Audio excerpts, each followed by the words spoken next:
দেশের চলমান সংকট নিয়ে চলুন আজকে ব্যতিক্রম একটি আলোচনা করি।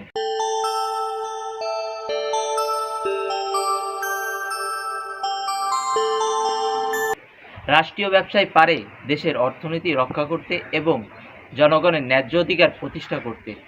আমি চাই রাষ্ট্র এককভাবে ব্যবসার মালিকানা, পরিচালনা ও নিয়ন্ত্রণ রেখে ন্যায্যতা নিশ্চিত করুক।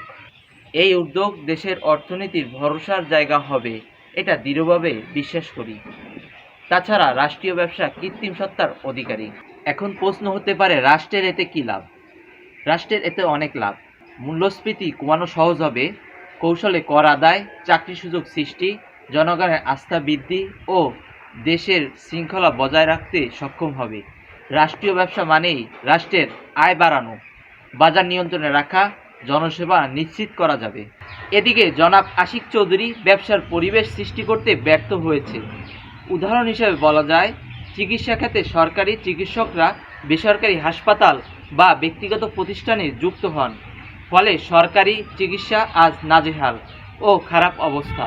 কারণ তাদের উদ্দেশ্য হলো মুনাফা অর্জন, আর অর্থ উপার্জন যাদের উদ্দেশ্য হয় তাদের কাছে মানবতা একটি গল্প। আমি চাই সরকার কঠোর আইন করুক, যেন চিকিৎসকরা বেসরকারি হাসপাতাল কিংবা ব্যক্তিগত প্রতিষ্ঠানে যুক্ত হতে না পারে।